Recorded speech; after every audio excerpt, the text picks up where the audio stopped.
हैदराबाद की रोशन यादों में बसे हैं वो चार मीनारे, जिनकी हर ईंट में गूंजता है इतिहास।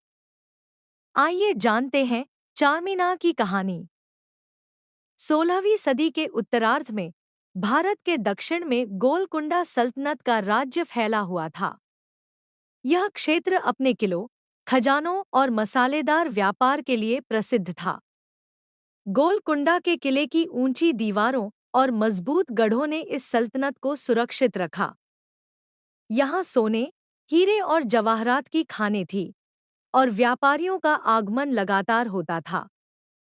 गोलकुंडा का राजा कुतुबशाही वंश कला, संस्कृति और स्थापत्य के लिए प्रसिद्ध था। उस समय के शासक अपने नगरों को भव्य बनाने के लिए बहुत प्रयास करते थे। इतिहासकारों के अनुसार इस समय हैदराबाद के आसपास कई छोटे-छोटे गांव थे, जिन्हें जोड़कर एक बड़े शहर का निर्माण करना सुल्तान मोहम्मद कुली कुतुब शाह ने सोचा।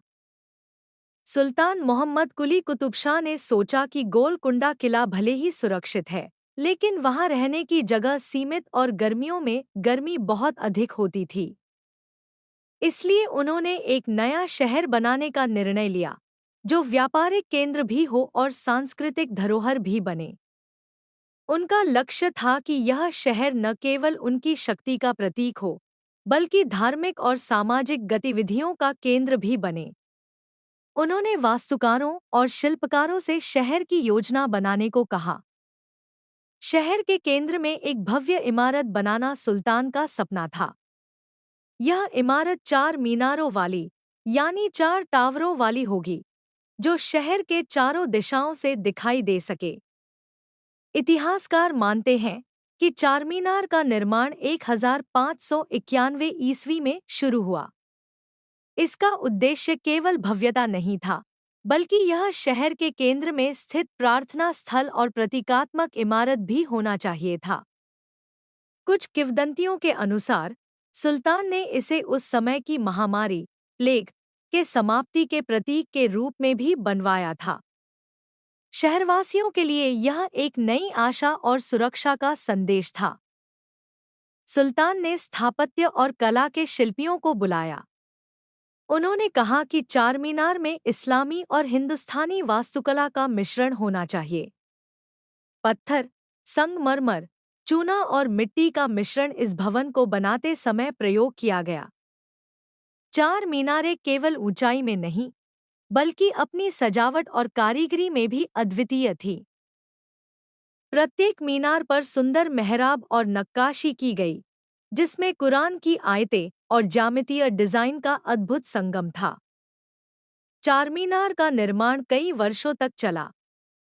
शहरवासियों और मजदूरों ने दिनरात मेहनत की। पत्थरों को काटना, उन्हें आकार देना, नक्काशी करना और उन्हें एक साथ जोड़ना एक चुनौतीपूर्ण कार्य था। सुल्तान अपने कर्मचारियों और वास्तुकारों की नियमित निगरानी करते थे।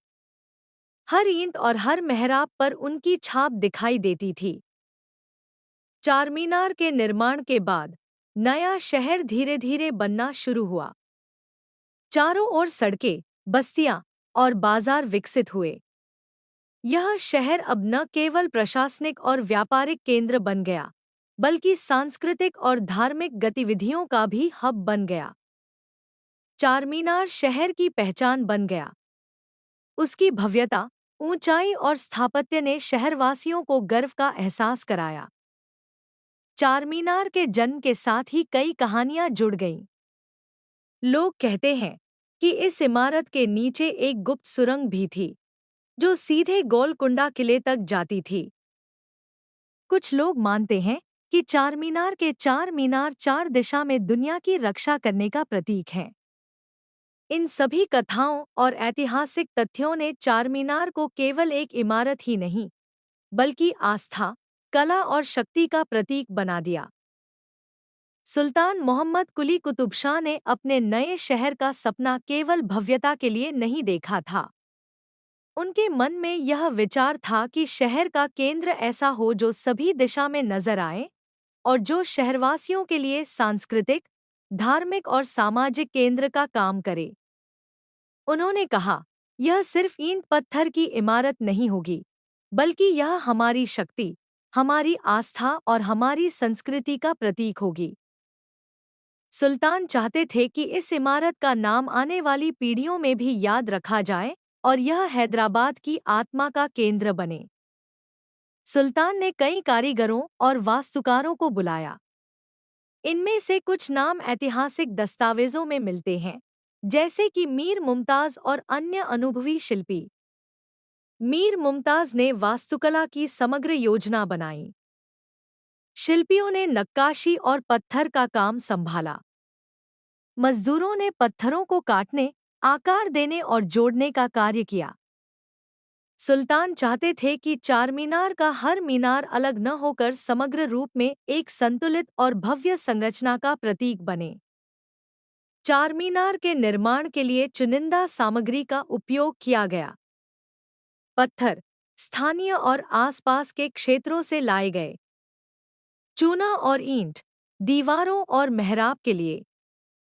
संगमरमर और नक्काशी सजावट और कुरान की आयतें लिखने के लिए। सुल्तान ने हर सामग्री की गुणवत्ता सुनिश्चित की। उन्होंने कहा कि यह इमारत सदियों तक खड़ी रहे और हमारी पहचान बनी रहे। सुल्तान ने यह निर्णय लिया कि चारमीनार को शहर के सामाजिक और धार्मिक केंद्र में रखा जाए। चारों मीनारें शहर के चारों दिशाओं को दर्शाएंगी। बीच में एक प्रार्थना स्थल बनेगा। आसपास के क्षेत्र में बाजार, सड़कें और बस्तियां विकसित होंगी। सुल्तान ने निर्माण के नियम और समय भी तय किए। यह सुनिश्चित किया गया कि निर्माण के दौरान किसी भी प्रकार की लापरवाही न हो। चारमीनार की हर मीनार पर ज्यामितीय डिजाइन, फूल और कुरान की आयतें नक्काशी के रूप में लिखी गईं। मेहराब प्रत्येक मेहराब को कलात्मक ढंग से सजाया गया। मीनारों की ऊंचाई इतनी थी कि चारों दिशाओं से दिखाई दे। संगमरमर का काम मुख्य प्रवेश द्वार और प्रार्थना स्थल के अंदर। यह निर्माण कला का अद्भुत उदाहरण था, जिसमें इस्लामी और हिंदू स्थापत्य का संगम दिखता था।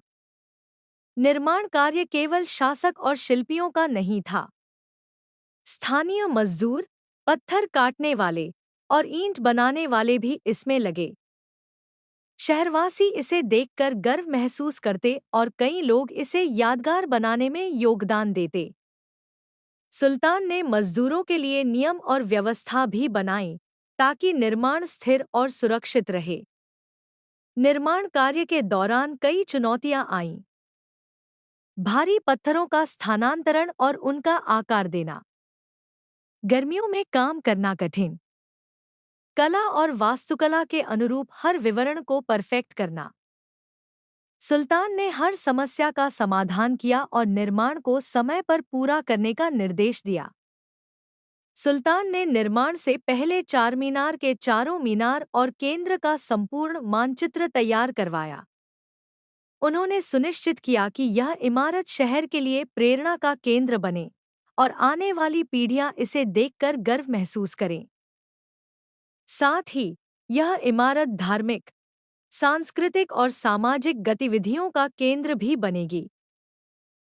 और आज भी जब आप चारमीनार के नीचे खड़े होते हैं, तो सिर्फ पत्थर और चूने की इमारत नहीं दिखती, वो सुल्तान के सपनों, शहर की धड़कनों और सदियों की कहानियों का जीवंत प्रतीक बनकर आपके सामने खड़ा होता है, जैसे कह रहा हो, मैं सिर्फ इमारत नहीं, हैदराबाद की आत्मा हूँ।